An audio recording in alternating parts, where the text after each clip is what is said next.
We've come a long way since 1964, when the Los Angeles Times ran a review of Christopher Isherwood's novel A Single Man under the headline Disjointed Limp Wrist Saga. Perhaps we've not come as far as we think. When Alan Hollinghurst won the Man Booker Prize in 2004 for his novel The Line of Beauty, London's Daily Express went with this scarehead: Booker won by gay sex.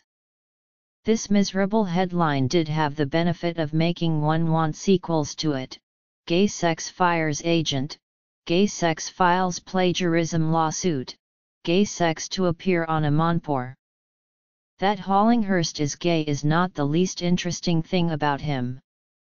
Few writers have so expanded and altered our perceptions of male beauty.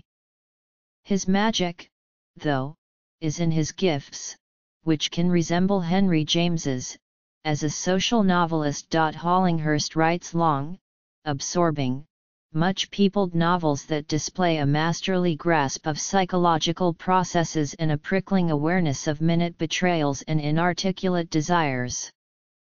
His sensibilities are so fine you sense he can detect a pea beneath 20 mattresses when it comes to failures of tact, poise, and discernment. His novels do not come around particularly often. His new one, The Sparsholt Affair, is his 6th in 30 years, but they are always worth attending to. The Sparsholt Affair plays out across nearly a century of gay life in England.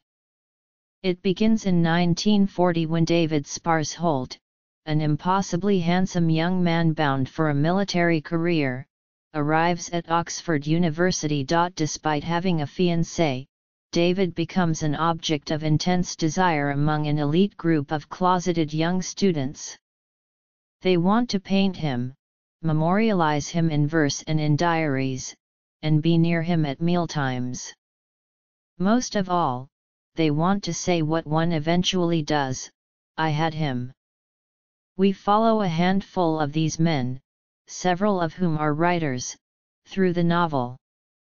Primarily we follow David's son, Johnny, the product of his eventual marriage, who becomes a painter and who is also gay. The book moves from Johnny's experiences in raffish 1970s London to the city's turn of the millennium rave scene to his social life after the arrival of dating apps like Grindr, which turn out to be a boon for old as well as young men. The affair of this novel's title is an incident that looms over the narrative while remaining hazy in its details.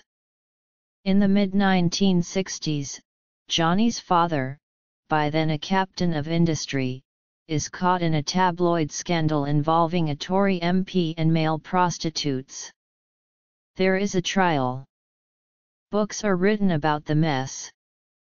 The older Sparsholt retreats from the novel's view to lick his wounds while the incident reverberates through other lives. When Hollinghurst picks up an aspect of human experience, however banal, riding a bus, sitting for a portrait, being on a sailboat, he is so exacting that it's as if no one has described these things before. Do we have a better appraiser of how the world sounds?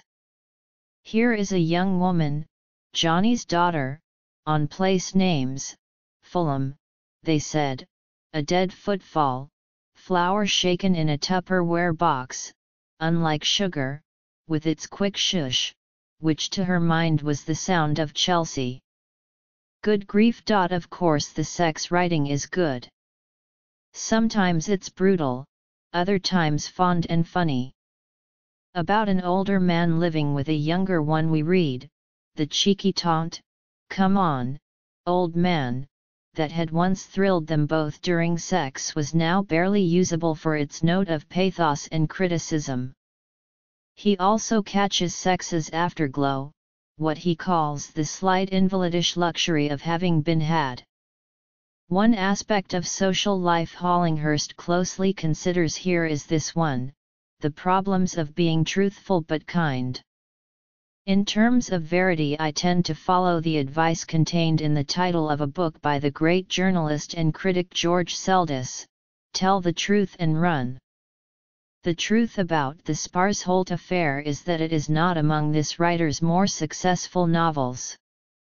It is intricately patterned on the sentence level yet moves tentatively, at the rate of afternoon sunlight creeping across a floor. It winds between so many characters and time periods, as if tacking into a wind, that little momentum, emotional or otherwise, is allowed to build.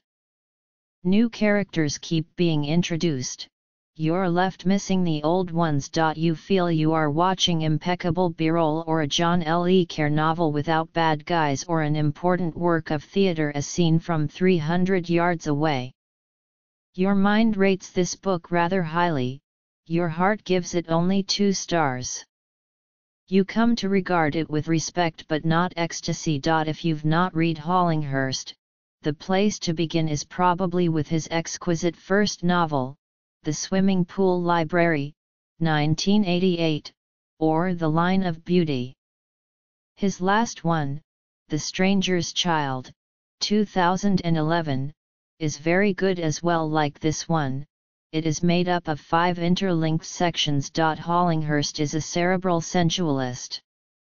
His characters work themselves into each other's hearts and minds as devotedly as they work themselves into each other's underpants. In her excellent, recent book of diaries, Tina Brown wrote about journalists that while you can teach them things like structure, you cannot teach the most important thing of all, which is how to notice the right things.